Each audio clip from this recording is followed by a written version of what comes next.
President Trump hasn't been the only Republican in the crosshairs since taking office in January. Local Congressman David Valadao and his seat in California's 22nd district have been under attack, with opponents targeting allegations of cuts to Medicaid in the GOP's budget reconciliation package. Valadao stopped by the 23 ABC studios Tuesday to talk about those accusations. There have been protests out about you and about your district and whatnot, and of course people screaming about the possibility of cuts in Medicaid. How do you answer that?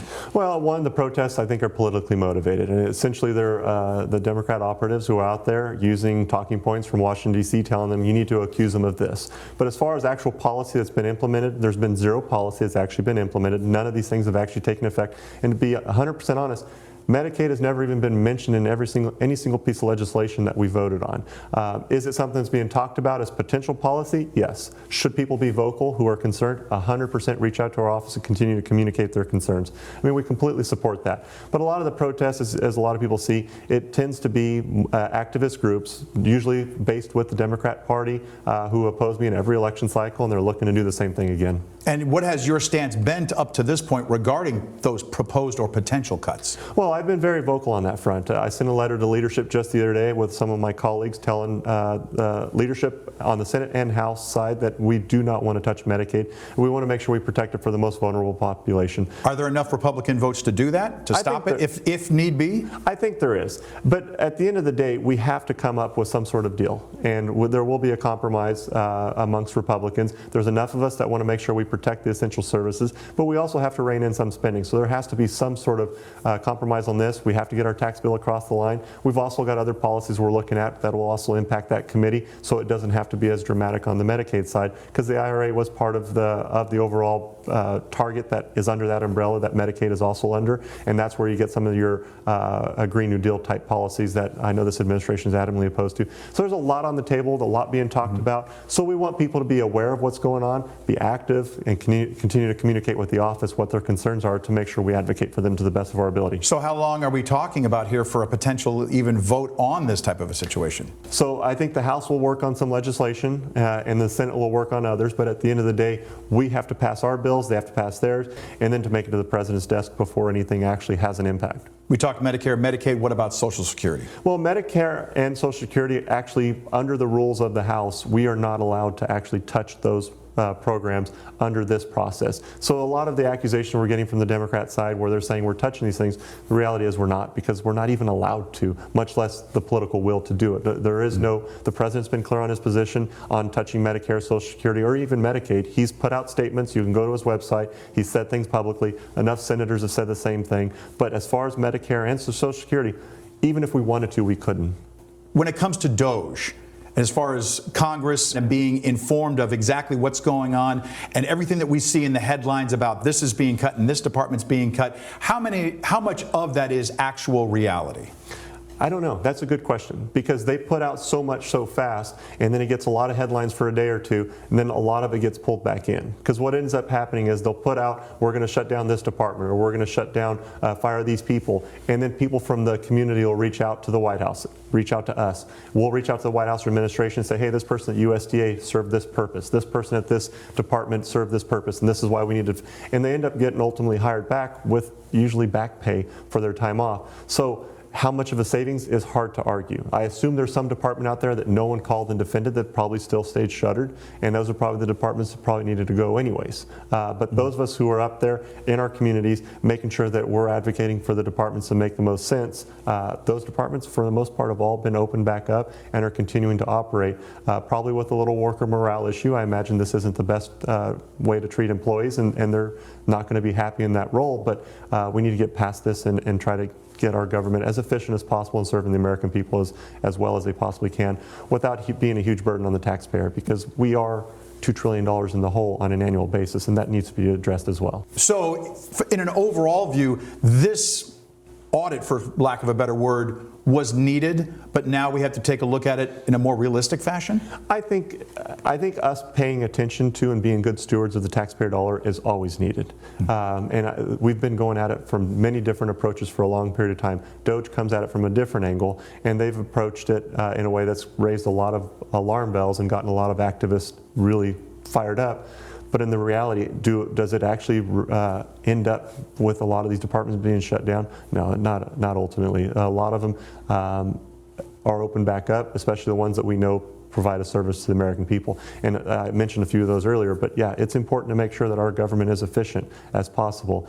They're trying a different path than what we tried in the past, and other efforts that we've made haven't been as effective. Do you foresee, and can you guesstimate when we might see calmer waters? Will it be if and when this budget process is complete? Reconciliation is created so that we can pass the tax bill. The focus of this is to keep our taxes low. If this bill doesn't tax, it'll be the largest tax increase in history. 92% of my district is standard filers. The standard deduction in there is doubled. If we allow that to expire, the average person in my district will see a $3,000 increase in taxes. And so this is something that needs to be addressed. So all the protesters are coming in and making all these accusations. The reality is policies are about to expire, and we need to come in and make sure we extend those policies, and that's what this fight is over.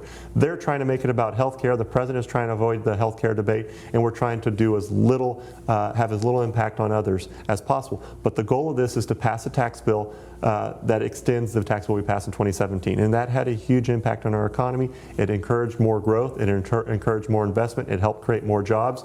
It grew our economy at 2.7%, and that 2% in GDP equals about $2.7 trillion into the general fund to help us pay for operations of our government. And so these are things that we have to focus on, and that's what really we're trying to do. As far as your question is this going to continue? Yes. The activists are going to continue to be active. They're going to continue to send out press releases. They're going to continue to do their protests.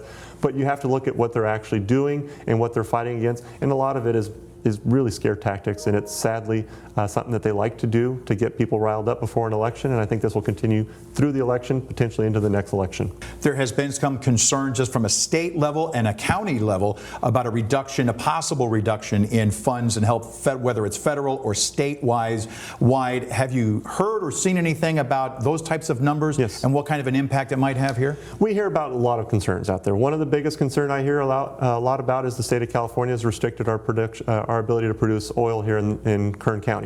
And that has had a dramatic impact. I've heard numbers as high as about $100 million at our county budget. So that affects your schools, that affects your roads, that affects your law enforcement. And the state of California could care less about making sure that we get those jobs back and continue to produce oil here in the Central Valley. We're looking at the federal level, allowing some federal lands to be able to permit and get some of those jobs back, at least on federal lands. Obviously, the feds can't tell the states what to do, but at least on federal lands, get some of that production back. That would be great for our local economy, bring in some local revenue, but and actually have an impact on schools, roads, law enforcement, things that we desperately need. And it's something that took a dramatic impact, and that was all because of the state government. And so asking us to backfill the failures of the state is something that seems like we continue to do. We're looking at losing another refinery here in the state of California. I was about to ask that. Valero announcing earlier that they were going to shut down their one in the Bay Area, which could result in a 20% reduction, I believe. 20% reduction, and we've already got the highest fuel prices in the nation. And the idea that we're now going to shut down a refinery, and viewers at home should know that California has our boutique standards. We have to have specific fuels. So now we're going to rely on somewhere overseas to produce our oil or refine our oil, or are we going to rely on other states and we're going to have to pay them a pot of money to either do a special blend for us, and that's going to raise costs. This isn't going to make us any more efficient. Is it going to help any of our consumers and people around the Central Valley that have to drive to work and drive to school?